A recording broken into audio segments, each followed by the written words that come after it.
A heavy knock echoed through the hallway at midnight.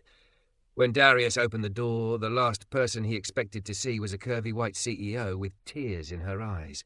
Her next words shattered him. "I destroyed your life, and I've come to make it right." Before we dive in, make sure to hit subscribe, tap like, and share this video. The more voices we reach, the louder these stories become. And drop your city in the comments. Let's see where love finds us. The knock came just after midnight. Darius Cole had been drifting in and out of sleep on his worn leather couch, the hum of the refrigerator, the only sound in his one-bedroom apartment. The neighborhood was quiet, too quiet for visitors at this hour. He sat up, heart thumping. Nobody came to his place late at night unless something was wrong. He pulled on a t-shirt and padded barefoot to the door, his broad shoulders filling the narrow hallway. Darius was 32, a black man who carried the weight of the world in his chest. 3 years ago, he had been laid off from a manufacturing plant that had once given him pride and stability. Since then, life had been a grind of odd jobs, rejection letters, and rent notices. He'd learned to expect little from the world, to rely on himself alone. The knock came again, softer this time, but urgent. Through the peephole, he saw something so out of place it made him doubt his eyes. A white woman stood in the dim light of the hallway, her blonde hair gleaming even under the flickering bulb. She wore a tight black dress that hugged her thick, curvy figure, and a cream-coloured coat that screamed wealth. Her heels didn't belong on his cracked linoleum floor. Her diamond earrings caught the light like they were mocking the building's peeling paint. Darius frowned. Women like her didn't come to places like this. Not alone. Not at midnight. "Who is it?" His voice was guarded. She startled, then leaned closer to the door. "Are you Darius Cole?" Her voice was smooth, cultured, with a quiver beneath it. "Depends who's asking. My name is Vanessa Sterling.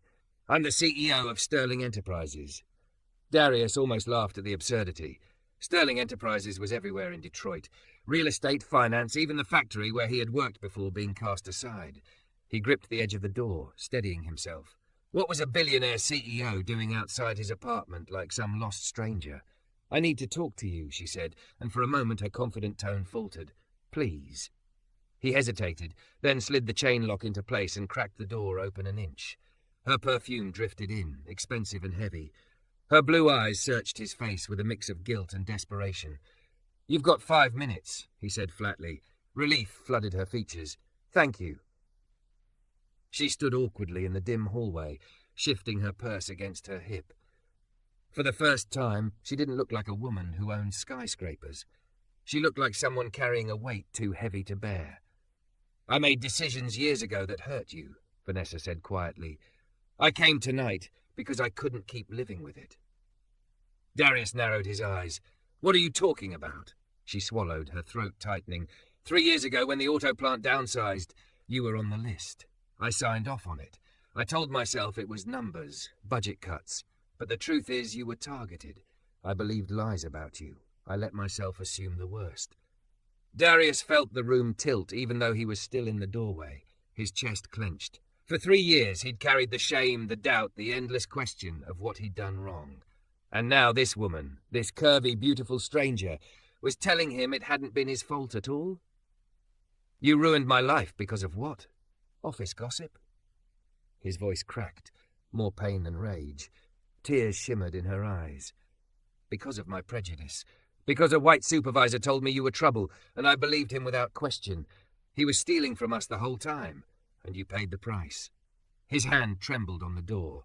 The words hit deeper than he expected, stirring memories of eviction notices, nights without power, meals skipped, memories of doubt gnawing at him, whispering maybe you weren't good enough. Maybe they were right. "Do you know what those 3 years did to me?" His voice was low, almost a growl. "Do you know how many times I stared at a rejection email and wondered if maybe I deserved it?" "I know," Vanessa whispered. "I know now. That's why I'm here." Darius wanted to slam the door, to shut out her perfect face and perfect curves and her sudden convenient guilt. But his feet wouldn't move. He wanted to hear what else she had to say, even if it broke him. She reached into her purse and pulled out a thick envelope. "This doesn't undo the past. Nothing will, but it's a start." He took the envelope with a shaking hand. Inside were papers, checks. He glimpsed a number that made his breath stop. More money than he'd ever seen, offered like some bandage for the years he'd bled. "Why now?" he asked bitterly. Her lips trembled, and she looked more fragile than he thought a woman like her could. "Because I couldn't sleep anymore. Because I saw your name in the investigation reports, and I realized I destroyed more than an employee. I destroyed a man's life, and I can't move forward without facing you." Darius stared at her, his anger burning, his heart breaking. He wanted to scream, to demand why she thought a check could fix his pain. But instead, tears welled up, hot and unrelenting. For the first time in years, someone admitted out loud what he'd feared was true, that he had been wronged, not worthless. Vanessa's eyes filled too, and in the silence of the night, two strangers stood on opposite sides of a doorway. One curvy CEO wrapped in guilt, the other a lone man burdened by years of loss, and both were crying. "5 minutes are up," Darius whispered. She nodded, turning to leave, her heels clicking softly against the hallway floor. But before she reached the stairwell, he called out, "Wait." Vanessa froze, hope flickering across her face as she turned back toward him. "Come in," he said quietly. "If you're really here to fix what you broke, it won't happen in 5 minutes." She stepped back toward his door, the tension heavy between them, the night charged with a promise neither fully understood yet. Vanessa stepped inside, and the contrast between her world and his hit her instantly. Darius's apartment was small but spotless, everything arranged with military neatness. A folding table served as a desk, covered in neatly stacked job applications. The couch sagged, but had been carefully patched. His walls were bare, except for a photo of him and an older woman, his mother, Vanessa guessed, smiling despite the faded edges of the picture. Her heels clicked on the worn linoleum as she looked around, suddenly self-conscious in her tailored coat and skin-tight dress. She knew she looked like a billionaire playing dress-up in a place that didn't want her. "Nice place," she said, her voice softer than she intended. Darius shot her a look, sharp enough to cut. "Don't lie to me. You didn't come here to compliment my furniture." She lowered herself into his only armchair, a little too small for her curvy frame, and folded her hands in her lap. She wasn't used to feeling out of place, but here in this apartment, stripped of her penthouse comfort and polished boardroom authority, she felt vulnerable in a way she hadn't in years. "I came to admit I was wrong," she said. Darius leaned against the wall, arms crossed over his chest. His body was powerful, tall, built from years of labor, and now tense with suspicion. "You said I was targeted. Explain." Her throat tightened. She'd rehearsed this speech in the mirror 100 times, but looking into his eyes made the words harder. "Your supervisor, James Whitfield, came to me with complaints. He said you were insubordinate, unreliable, careless with company property. He implied you were stealing tools, and I believed him, without checking your record, without asking questions." Darius let out a bitter laugh. 8 years. I gave that plant 8 years. I was never written up once. I was Employee of the Month 4 times, but you believed him. I did. Her voice cracked. Because it was easier. Because he was an older white man and you were a young black man, and somewhere deep inside I assumed he must be right. I hate admitting that, but it's the truth. Silence stretched between them. Outside, a car passed, its headlights sliding across the blinds. Darius's jaw clenched. "You ruined me. I lost my job, my health insurance, my house. I lost years of my life. And now you show up in the middle of the night with a damn envelope." She flinched. "I know it's not enough." He picked up the envelope again, fingers brushing the thick papers inside. The number alone was staggering, $500,000. To him, it was salvation, a chance to breathe. But it was also a reminder of how easily people like her could toss around life-changing sums of money. "What is this to you?" he demanded. "Some redemption story? Rich CEO makes amends, feels better, sleeps at night?" "No," she said quickly. "It's not about me. It's about you, about giving back what I stole." She leaned forward, her eyes pleading. "Darius, I know I can't erase what I did, but I can start to make it right. I can give you back a career. I can give you a position in the company again, one where you'll have authority, where no one can do to you what was done before." His chest tightened. He wanted to laugh, to tell her to shove her offer back into her expensive purse. But another part of him, the part that had been crushed by endless rejection emails, felt the flicker of something else. Hope. And why should I trust you now? Vanessa stood, her curves shifting under the tight fabric of her dress. She walked to the window, staring out at the dark street below. Because I'm not here as the CEO tonight. I'm here as a woman who let her prejudice blind her. A woman who knows she destroyed a good man's life. I can't undo the past, but I can choose to do better now. Her voice was raw, trembling, and because I need your help. That caught him off guard. My help? Yes. She turned to face him, her blue eyes shining. I don't just want you back as an employee. I want you to help me change the system, to build safeguards so this never happens again, to help me be the kind of leader who doesn't fail people the way I failed you. Darius stared at her, anger and disbelief wrestling with the faintest stirrings of respect. She looked nothing like the untouchable billionaire he'd imagined. She looked human, messy, scared, and maybe, just maybe, sincere. He dropped onto the couch, rubbing his forehead. You make it sound so easy, but 3 years of my life are gone. I can't get those back. I know. She stepped closer, cautiously, like approaching a wounded animal. But maybe we can make sure no one else loses theirs. For the first time that night, his eyes softened. He thought of the men at the plant. Good men, many of them black or brown, who had disappeared after the layoffs. How many had suffered like him? How many had been targets too? You really think the company will let you do that? He asked quietly. Her lips curved into a grim smile.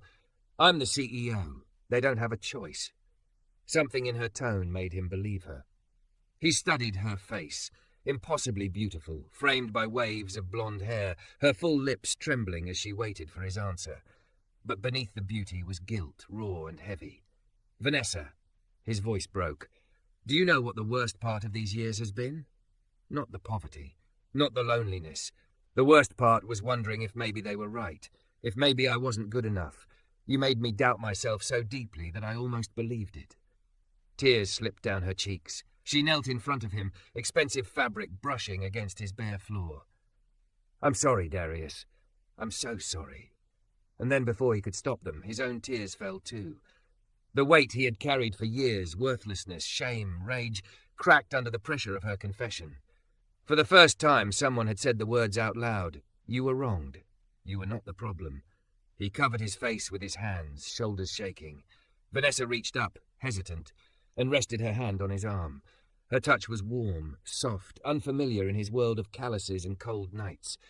For long moments the two of them stayed like that, broken CEO and broken man, bound by guilt and grief. Finally Darius lowered his hands and met her gaze. All right, he said, voice hoarse. I'll come back. I'll help you fix this company, but not for you, not for forgiveness, for the others, for everyone who lost what I lost. Vanessa nodded, relief flooding her features. That's all I could ask. She stood slowly, and he watched her, torn between distrust and an undeniable pull. She was still the woman who had shattered his life, but she was also the woman standing here at midnight, begging him to help her change. Then it's settled, she whispered. Darius leaned back against the couch, exhausted but strangely lighter. His life had shifted in ways he couldn't yet understand. But one thing was certain. The knock on his door tonight had opened more than a conversation. It had opened a door to something new, something dangerous, something that might change everything.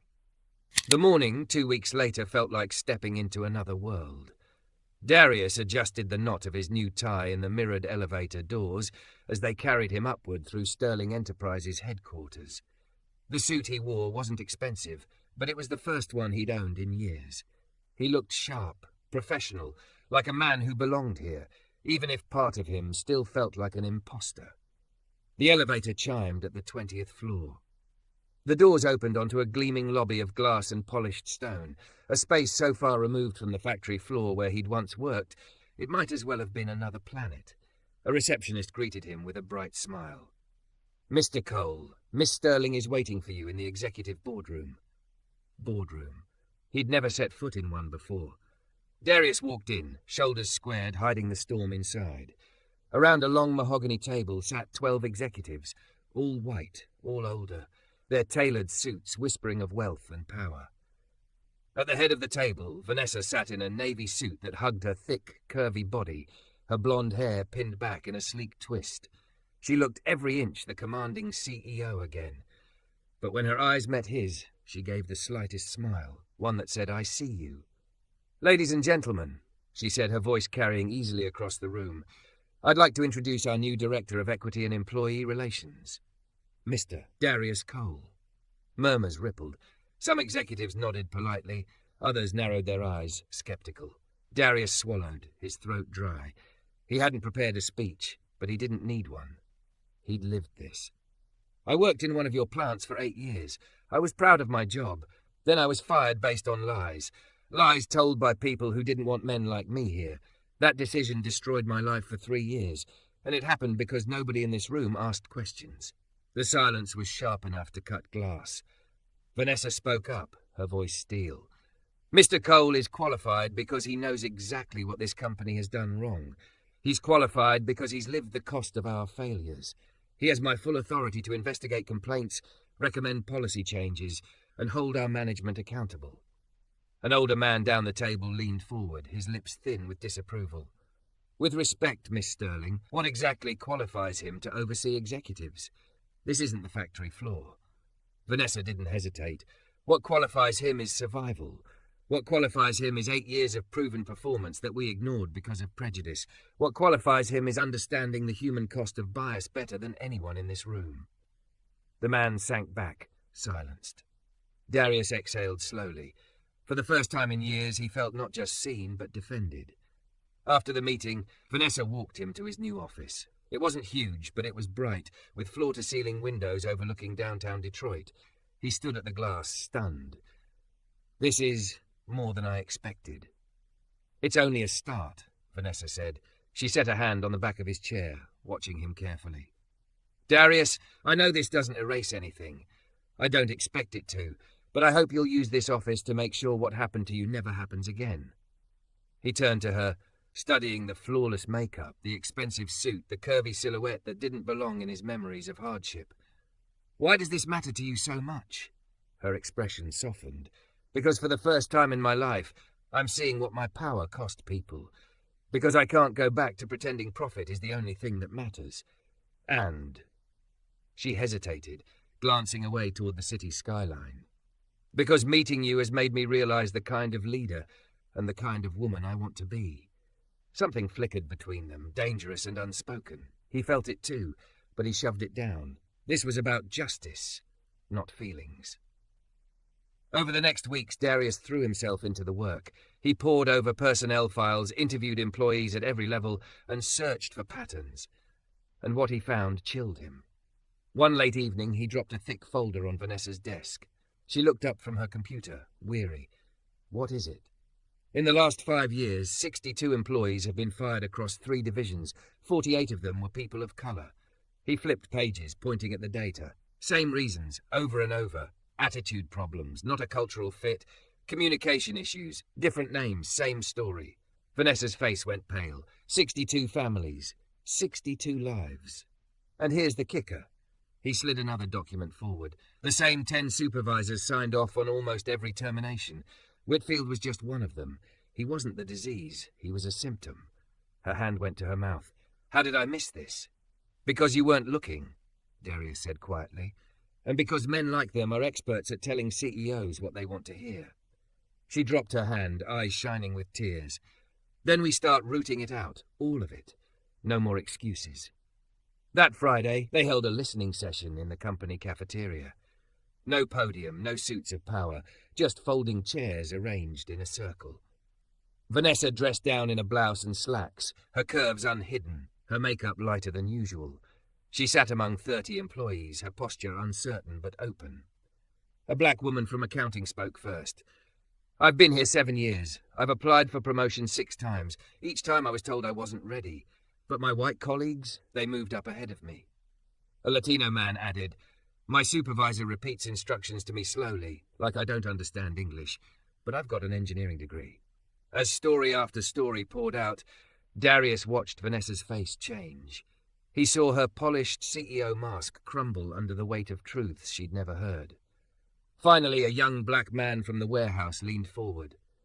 "With all due respect, Miss Sterling, is this just talk, or are we actually going to see change? because we're tired of speaking into a void. Vanessa rose slowly, her voice steady but trembling with emotion. I can't promise overnight change, but I can promise this. Those supervisors will face consequences. Some will be terminated. Others will face mandatory training, and if they refuse, they'll be gone too. And I will keep coming to these sessions, not as your CEO, as a woman who needs to hear what I never let myself hear before. There was a long silence. Then, slowly, people nodded. Afterward, Darius found her alone in her office, staring out the window, her eyes wet. Are you okay? He asked softly. She shook her head. I had no idea.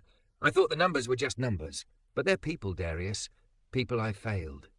He crossed the room and set the file on her desk. You know now, and that means you can change it. She looked at him, her eyes searching. Do you think I can? Do you believe me?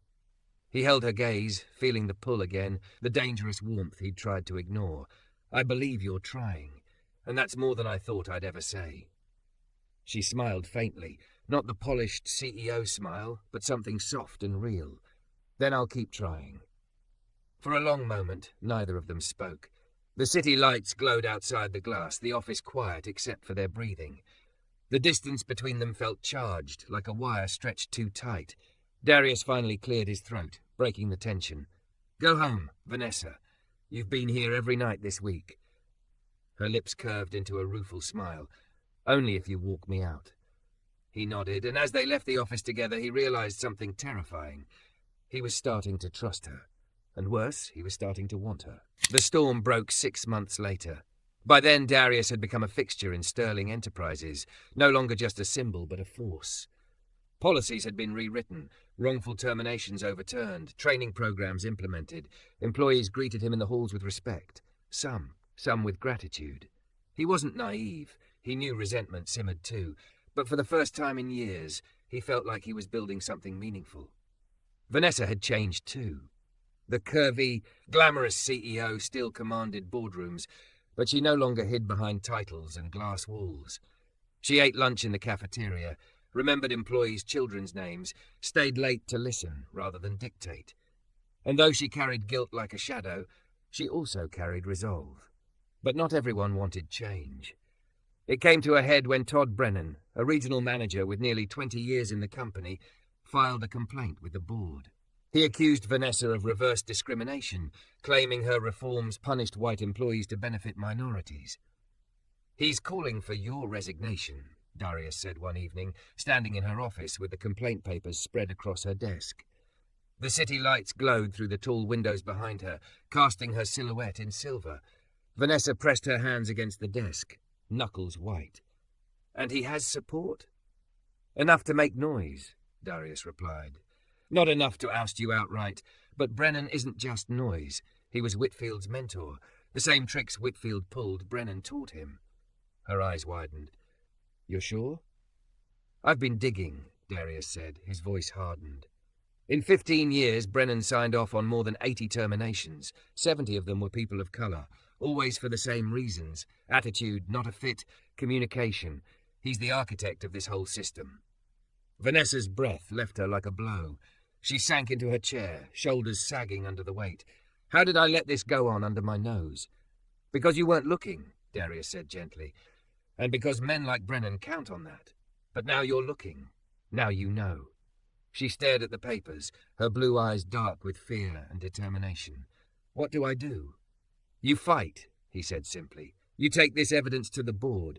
Then you make them choose between protecting a man who built a discriminatory system and building a company worth working for. And if they choose him, then you'll know you did the right thing, even when it cost you. Silence hung heavy. Vanessa looked up at him, and for the first time there was something raw in her gaze. Not just resolve, but trust. Then you'll stand with me? In that boardroom? The word that slipped out of her mouth carried more than professional weight. Partner. Darius's chest tightened. He thought of the night she had first knocked on his door, of the envelope that had felt like both insult and salvation. He thought of the months since. Late nights side by side, listening sessions, quiet dinners at Ruby's Soul Food, where she had clumsily but sincerely tried to belong in his world. Yes, he said at last, I'll stand with you. The boardroom became a battlefield. 12 members sat around the polished table, their faces a mix of suspicion and fatigue. At one end, Brennan looked smug, his grey suit immaculate, his hands folded like a man certain of victory. At the other, Vanessa sat tall, her curves wrapped in a black suit that commanded attention. Beside her, Darius adjusted his tie and braced himself. 6 months ago, Vanessa began, her voice steady, we discovered this company had systematically discriminated against employees of colour for over a decade. We promised to fix it. Today, we're here to decide if that promise stands. Brennan rose before she could continue. What Miss Sterling calls reform is nothing but favouritism. Long-standing employees feel alienated. They can't do their jobs without fear of being accused of bias. We are walking on eggshells. No, Darius said, standing. His voice was calm but cut like steel.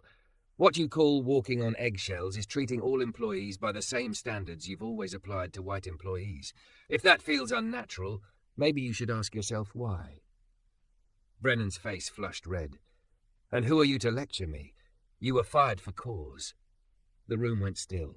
Vanessa stood slowly, her voice turning ice.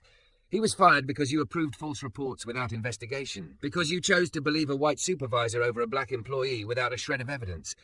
That isn't cause. That's racism. Gasps fluttered around the table. The chairman cleared his throat. Miss Sterling, while your passion is clear, perhaps a slower rollout of reforms. No. Vanessa's voice sliced through the air. We will not gradually stop discriminating against our employees. We will not slowly start treating people fairly. Half measures ended the day we discovered what had been happening under this roof. You want me to compromise on basic human decency? Fire me. Her words landed like thunder. The silence stretched long. Then, one by one, board members shifted, murmured, leaned toward each other. When the vote came, it wasn't even close. 8-4 in favour of continuing the reforms. Brennan's smugness cracked, his lips thinned, his hands clenched. But it was over. When the boardroom emptied, Darius realized his hands were shaking. Vanessa touched his arm. You were incredible. You were fearless, he said. Her laugh was brittle, but it warmed him. I was terrified. That night, they didn't go back to their separate worlds. They ended up at Ruby's again, side by side in a booth, comfort food between them. Relief hung heavy, but so did something else. The words Vanessa had spoken the night before the vote, words they hadn't had time to finish. About what I said, she began softly, setting down her fork. You don't have to. Yes, I do. She drew in a breath. When I came to your door, it was guilt that brought me. I thought if I paid you off, maybe I could sleep again. But these months with you, getting to know you, seeing your strength, your integrity, your compassion, it's changed me. Darius, I've fallen in love with you. The words struck harder than any accusation, heavier than any boardroom battle. Darius stared at her, the curvy CEO who had upended his life, who had risked everything to set things right. His heart thudded against his ribs. You want to know something crazy? His voice was low, almost trembling. I've fallen in love with you too, even though every part of my brain tells me I shouldn't. Even though you represent the worst years of my life, you also represent the best of these last 6 months. Her breath caught. Then what happens now? Now we figure it out. We take it slow, we stay honest, and we keep building something good. At work, and maybe here. Her smile lit the dim booth. I'd like that. But his expression turned serious. Vanessa, if this is going to be real, it can't be about guilt or amends. It has to be about choice, about you wanting me, not because of what you did, but because of who I am. Her blue eyes shone. I choose you, Darius Cole, not because I owe you, but because I want you. His hand covered hers on the table, rough against her soft skin. Then I choose you too, all of you, the CEO, the reformer, and the woman who was brave enough to knock on my door that night. Outside, the storm raged across Detroit. But inside Ruby's, something steadier, fiercer had begun. A love born from confrontation, sharpened by pain, but strong enough to fight back against the world. The morning sunlight felt different that year, warmer, softer, like the city itself had been scrubbed clean and given a second chance. Darius woke before Vanessa, as he usually did, listening to the soft rise and fall of her breathing beside him. The apartment they now called home was a strange mix of his practical taste and her softer touches. Framed Polaroids from community events, a battered football trophy from his high school days, a silk throw Vanessa had bought on impulse and then fallen in love with. He slid out of bed and padded into the kitchen, where the kettle hummed on the stove and the smell of coffee threaded through the quiet. Vanessa was at the table with a thick folder open in front of her, a pen behind one ear, hair in a messy knot that somehow made her look softer and more alive than any polished magazine spread. Her curves were tucked into an oversized sweater he liked. Cozy, honest, and when she looked up, her face brightened in a way that still startled him. "Big meeting today?" he asked, pouring 2 cups. "Board of Community Partners," she said. "We're announcing the grant program for workforce development, 10 million over 5 years. Her voice was steady, but her fingers tapped the table in a rhythm that spoke of nerves. "I want it to be right, Darius. I want it to actually help people, not just look good on a press release." "You always did," he said, handing her a cup. "You want me to read it?" She handed him a page. "And then you'll come with me. I don't want you to watch me do this from a distance anymore." He read the plan. Scholarships, paid apprenticeships at the plants, small business loans for vendors in neighborhoods she had once ignored. It was practical, thorough, and unapologetically ambitious. It was theirs. He felt pride and a deep thrumming relief that replaced the old ache of distrust. They had both fought to get here, and they were doing it together. Hours later, the auditorium buzzed with expectation. The city council, civic leaders, and a smattering of the press filled the room. Vanessa walked up to the podium looking impossibly poised, her curvy silhouette in a simple dress that honored her figure without shouting it, then paused and glanced at him in the front row. He rose a half step and nodded. She exhaled and began.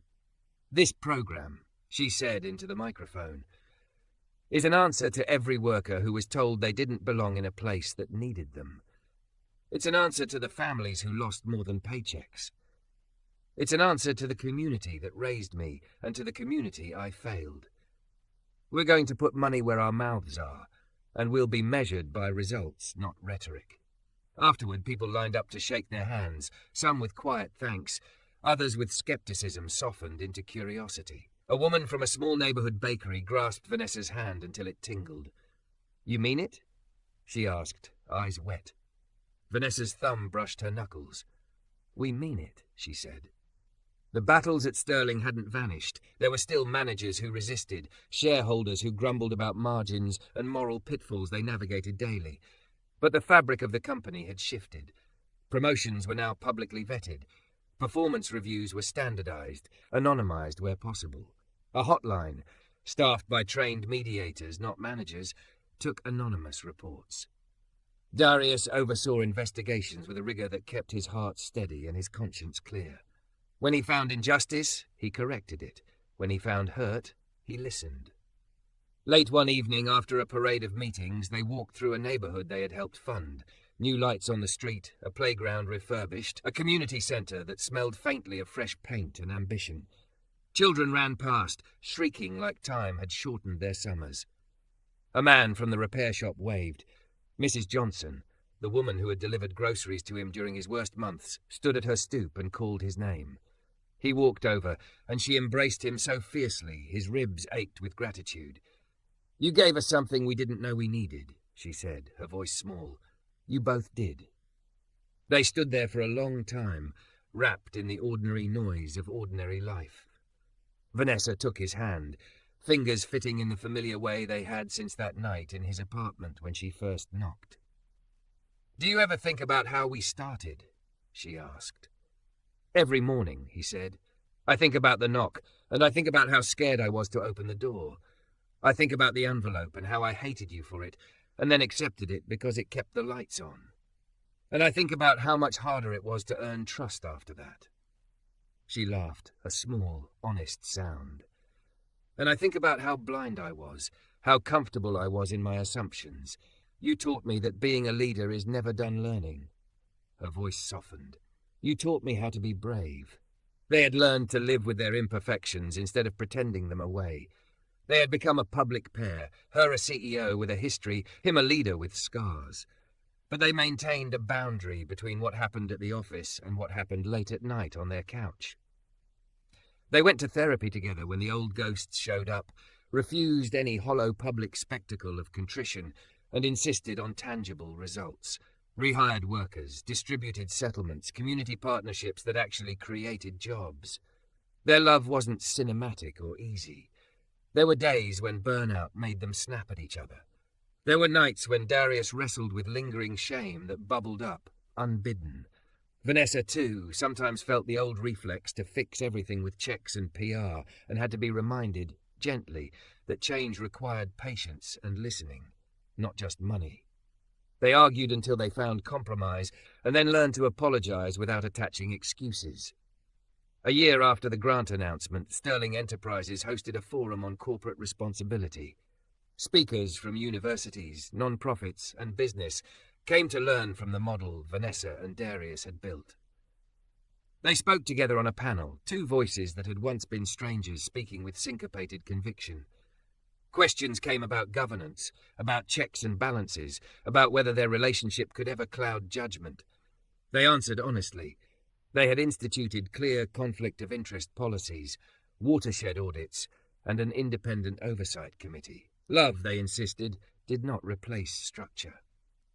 After the panel, a young black man approached them with a trembling voice. "My father worked at the plant for 30 years, he said. They fired him for attitude when he kept asking for safety measures.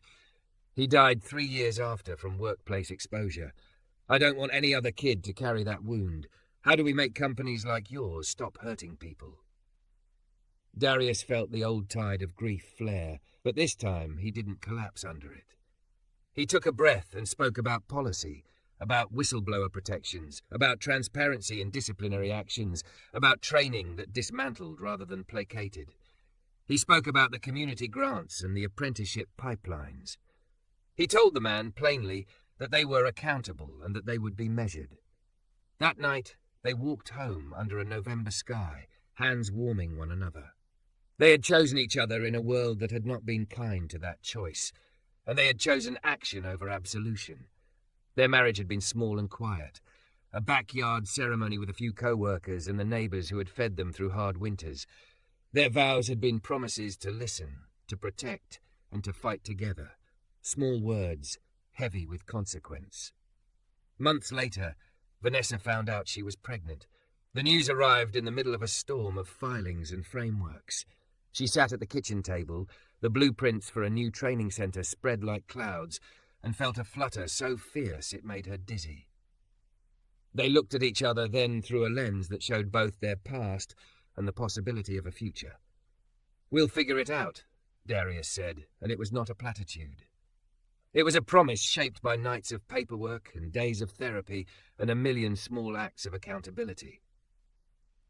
The city changed slowly, sometimes imperceptibly, but it changed. People who had once been invisible at company events now led meetings.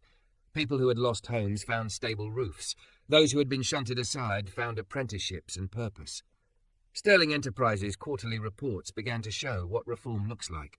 Retention up, productivity up, lawsuits down, and quietly communities strengthened. They didn't claim to have fixed everything. There were still lawsuits to settle, skeptics to placate, and systems to refine. But when Darius walked into the plant where he'd once been only a number and saw a new safety board with names and faces and union representatives, he felt a kind of righteous exhaustion that tasted like victory.